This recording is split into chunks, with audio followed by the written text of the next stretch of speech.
Naimbag ng daw kadatayo amin, nor in English a pleasant day to each and every one of us. My name is Alison Del Cañedo, a student from the University of Baguio, taking up a bachelor's degree in tourism management, here to present to you the top destination to go to if you want to take a break from the tropical heat and the lowlands, Baguio City. Besides cooling off to experience the cool climate, Baguio City has a lot more to offer.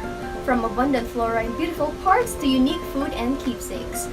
Also nicknamed the City of Pines, the educational hub of the North, Little America, and the summer capital of the Philippines, you'll definitely be in for a virtual treat with all the picturesque spots and exciting stories. Join me as we enter a beautifully different virtual world. What are you waiting for? Hashtag Intayo ang Baguio.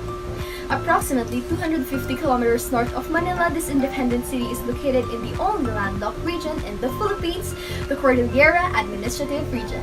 It is bordered by the capital town of La Trinidad on the north, Taugon on the east, and Tuba on the south and west. At 5,050 feet above sea level, Baguio City enjoys cool climates with an annual average temperature of 20.6 degrees Celsius and seldom exceeds 26 degrees Celsius at its warmest. The city's trade, industry, and tourism sectors have made significant contributions to the city's economy. This is reflected in the continuous increase of registered business establishments in the city over the years. The city now has over 20,000 registered businesses with gross sales amounting to over 48 billion pesos. The city is also politically subdivided into 129 barangays with Honorable Benjamin Magalang as its mayor. To give you an idea on how this beautiful city came to be, let me share with you its humble beginnings. Baguio City was first called Kapagway, meaning wide open space. It was a village inhabited by the Kankanay and Iboy tribes of the Cordilleras. A series of failed attempts to conquer the natives were made by Spanish colonizers until foothold was finally gained by Comandante de Galvez in 1846. When he was able to establish a comandancia or military garrison in a beautiful stretch of fertile flatland. Baguio City became part of the 31 tiny settlements or rancherias established by Spanish colonizers in the pine-covered highlands of the Benguet province. Kapagway and the rest of the Benguet province was perfect for growing Arabica coffee, as the Spanish settlers later discovered. After the United States of America won the war against Spain, the Spaniards sold the Philippines to the Americans for $20 million. The cool climate of the highlands as well as its rich gold ore deposits quickly attracted the Americans. The new colonizers began the construction of Cannon Road that would later link the highlands to Pangasinan, La Union, and to other lowland provinces. Soon after, the highlands were developed as mining camps and as a retreat site for the U.S. Armed Forces. In 1903, the Americans built Camp John Hay as a rest and recreational facility for U.S. servicemen. The American architect and urban planner Daniel Hudson Burnham designed the city, and its name was derived from Baguio, meaning moss in Ibaloy, the native tongue of the Benguet province. On September 1, 1909, the Americans declared Baguio a chartered city and the summer capital of the Philippines. During the American occupation, quite a few Baguio natives acquired a taste for country songs, cowboy hats, and boots, and they also gained a command of the English language. Baguio City in many ways became westernized under the American rule, and even resembled an idyllic American town. This idyll, however, was shattered by war once again. Baguio City fell into the hands of a foreign power for the third time, as the Philippines got drawn into the war between the United States of America and Japan. Japan bombed the city of Baguio on December 8, 1941 and invaded Camp John Hay 19 days later, turning it into their command post. Japanese forces from all over Asia then retreated to Baguio for their final stand, and it was rumored that the retreating Japanese forces took with them the riches from the many countries they plundered. Then, upon the orders of Emperor Hirohito, on September 3, 1945, General Yamashita formally surrendered to the Americans in Camp John Hay. No treasure was ever recovered from the Japanese forces, thus an urban legend was born, the fabled Yamashita treasure. Shortly after the war, Baguio re-established itself as a favorite tourist spot of the Philippines. War-damaged buildings were repaired and more were constructed. Moreover, with the improvement of roads and other infrastructures, the city also established itself as the cultural and learning center of the North. Baguio City became a melting pot as migrants from Kalinga, Apayao, Mountain Province, Abra, and Ifugao, as well as from the lowlands, were drawn by the rapid urbanization of the city. It was this development, coupled with Baguio City's natural, cultural, historical, and scenic attractions, that made Baguio a top travel destination for honeymooners, families on vacation, executives on business conventions and conferences, and Philippine showbiz celebrities. Baguio City was the Philippines' top tourist destination from 1946 until July 16, 1990, when a 7.7 magnitude earthquake hit the city, after which it was rebuilt quickly and all traces of the devastation has been removed. Before we begin with our tour, I would like to take a minute to familiarize you with our itinerary for today and to discuss with you some reminders for our virtual tour. We will be visiting some of the most prominent destinations in the City of Pines. Do you guys have any idea what these destinations are? We will be visiting the Burnham Park, the historical core at Camp John Hay, the mansion, and the Wright Park. Isn't it exciting? I only have 2 reminders to ensure that everyone has the best experience for this virtual tour. First, please make sure that you're muted to avoid any distractions during the tour. Second, should any concerns or questions arise during the tour, do not hesitate to send a message in the chat box below, and I would do my best to address them later on. Burnham Park is considered to be one of the most famous parks in the country, and it covers a total land area of 32.84 hectares. The park is named after Daniel Hudson Burnham, an American architect and urban planner. He was also the one who laid the plans and design for Baguio City as a whole. Most of the park's features were originally from Daniel Hudson Burnham's design, but a few changes and alterations were made to enhance the park's beauty. The park is a favorite place for both locals and tourists. This place is often fully packed with people regardless if it is rainy or not. The most famous activity in Burnham Park is biking. There are a lot of bicycles for rent at a very reasonable price. Burnham Park is subdivided into 12 areas, namely Burnham Lagoon, Rose Garden, Athletic Bowl, Sunshine Park, Picnic Grove, Japanese Peace Tower, Melvin Jones Grandstand, Orchidarium, Children's Playground, Igorot Garden, Pine Trees of the World, and the skating rink. Welcome to the hidden historical paradise nestled here in the Philippine-American heritage destination of the North Historical Core. Do you guys have any idea about our destination? Well, let me enlighten you. Historical Core is one of the most visited areas in Camp John Hay. It was established for the people to reminisce and see the role that Camp John Hay played in the history of Baguio City and the Philippines as a whole. Inside the Historical Core, we will be able to find Liberty Loop, Totem Pole, Bell Amphitheater, Bell House, Cemetery of Negativism, History Trail, and the Secret Garden. Each site holds a unique story behind it, and I'm sure that every story will be as unique and interesting as the other. It also holds numerous spots which are very Instagrammable, as millennials might say, and I will make sure that you will be able to snap a nice photo in these spots, as not only am I your tour guide, I am also your photographer. Starting off right behind me is Totem Pole. As you can see, it is a wood-carved bust of the different phases of the American colonial leaders who shaped the development of Baguio City and the Philippines as a whole.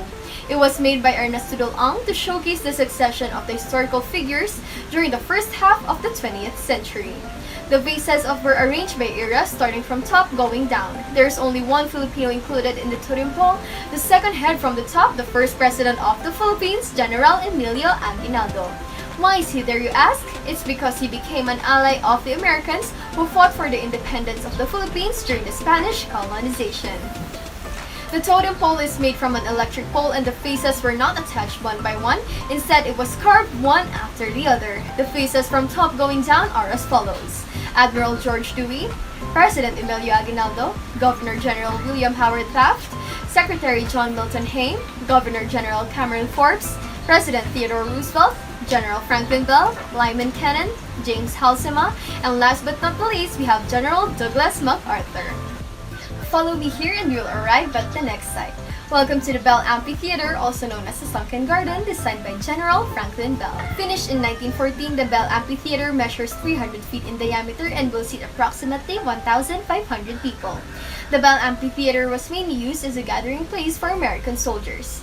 The dry stone walls of the amphitheater were built by Igorot craftsmen, and the hexagonal pagoda is made of solid concrete. The amphitheater cost around $1,427 to build and is open for rent for any occasion like weddings, debut, team building activities, and others. Just a thought, the Bell Amphitheater has been seen in some of the movies and TV shows like Sarang Munting Prinsesa, Swak na Swak, and A Love to Last. And it was also the wedding reception venue of Aga Mola and Charlene Gonzalez. As you can see, there is a gazebo at the center of the garden, and if you speak at the center, it will amplify your voice towards the audience. It was designed as such since there were no sound systems available during that time. Does any of you want to try it? Go ahead, dear tourist. Be careful as you go down the stairs.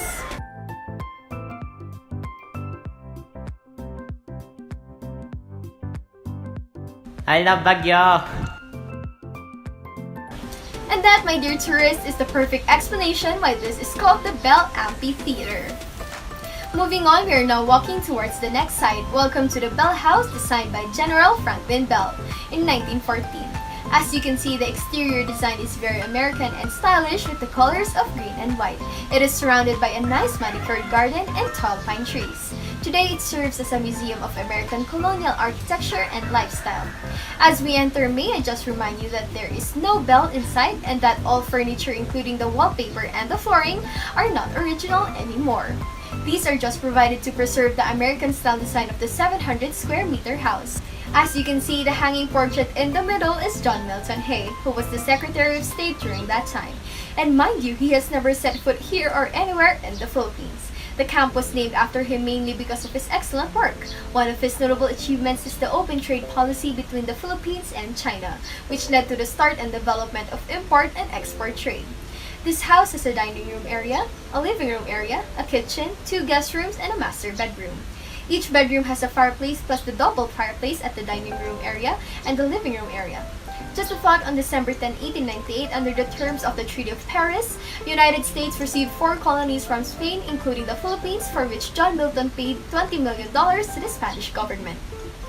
Welcome to the Bell House Veranda, which has a view of the mountain ranges of the Benguet connected to Sagada, where we can find Mount Pulag, the highest mountain in the Cordillera Administrative Region.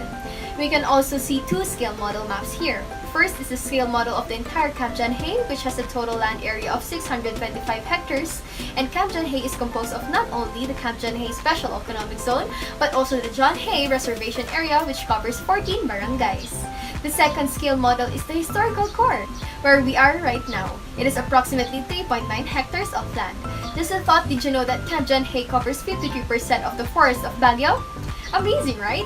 We are now heading towards the ever-famous Cemetery of Negativism. Welcome to the Cemetery of Negativism, or as others fondly call it, the Lost Cemetery or Pet Cemetery. The Cemetery of Negativism is one of the famous sites found within the historical core, and mind you, this is not a real cemetery.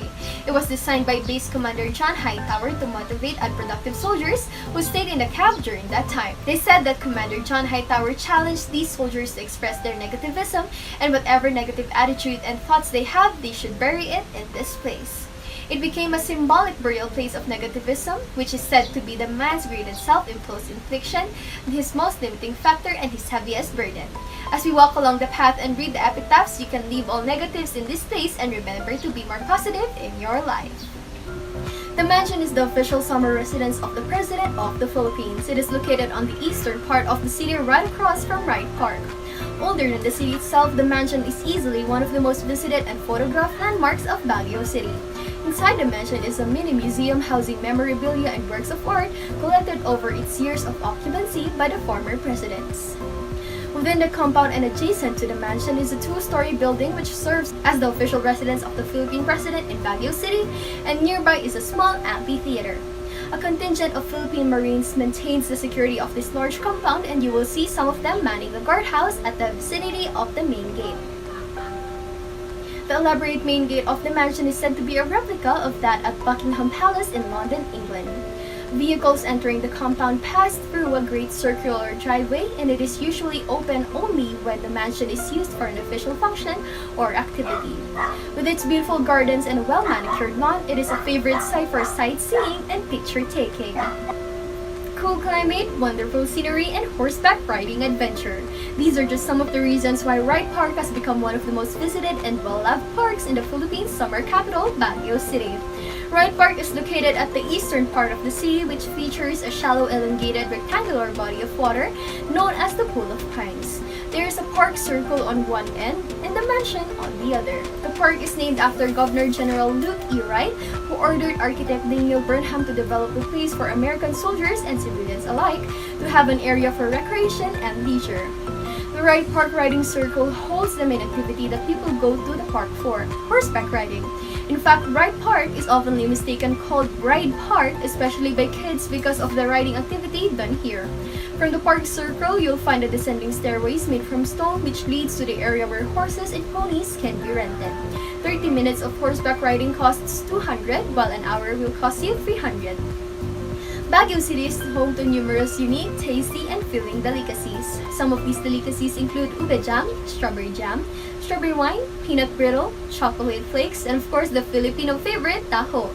Strawberry taho is a famous delicacy in Baguio City. They are paddled on the street in the same taho metal containers, balanced on bamboo poles on the vendor's shoulder.